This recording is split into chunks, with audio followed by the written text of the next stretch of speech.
Get ready with me because I am going out. ഇപ്പോൾ സമയം 1:30 ഒക്കെയായി. അതുകൊണ്ട് സൺസ്ക്രീൻ ഇസ് ഇമ്പോർട്ടൻറ്റ്. വെക്കാസ്റ്റ് ഉണ്ടല്ലേ, കുഴപ്പമില്ല, കുറച്ച് ഞാൻ പോകും.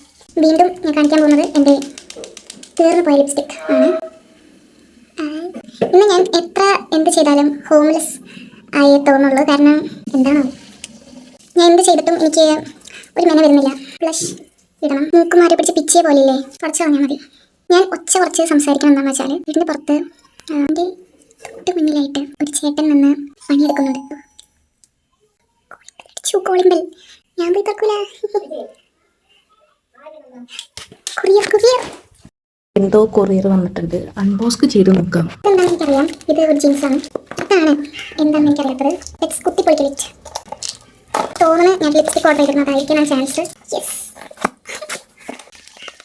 വളരെ നല്ലൊരു കോയിൻസിഡൻസ്. ഞാൻ ഈ വീഡിയോയിൽ എന്ത് പറയും, ഒന്നും പറയാനില്ലല്ലോ എന്നാലോചിച്ച് ടെൻഷൻ ആയിരുന്നു. ഇത് മാൾസിൻ്റെ one love velvet lip tint. നല്ല packaging, very cute. First swatch. എനിക്ക് ഇങ്ങനെ നോക്കിയിട്ട് ഇഷ്ടപ്പെട്ടില്ല. എനിക്കിപ്പം എന്നെ കാണുമ്പോൾ ഓർമ്മ വരുന്നത് എൻ്റെ അമ്മ മുറുക്കുന്നതാണ്. ട്രാൻസ്ഫർ ആവുന്നില്ല. I want to look like daddy. അതുകൊണ്ട് ഞാൻ ബ്രൗൺ ലൈനറാണ് യൂസ് ചെയ്യുന്നത്. ഇതിട്ട് കഴിഞ്ഞാൽ ശരിക്കും പ്രത്യേകിച്ചൊന്നും കാണൂല, അതാണ് ഞാൻ ഇടുന്നത്. പക്ഷെ എന്തോ ഒരു സാറ്റിസ്ഫാക്ഷൻ കിട്ടും. എന്തൊക്കെയോ ഒച്ച കേൾക്കുന്നുണ്ടാവുമായിരിക്കും മേ ബി, കാരണം എനിക്ക് കേൾക്കുന്നുണ്ട്. മൈൻഡ് ഉണ്ടാവും, എന്തൊക്കെയോ ഇട്ടൊരു ഫീൽ എനിക്കിപ്പുണ്ട്, ഒരു സാറ്റിസ്ഫാക്ഷൻ.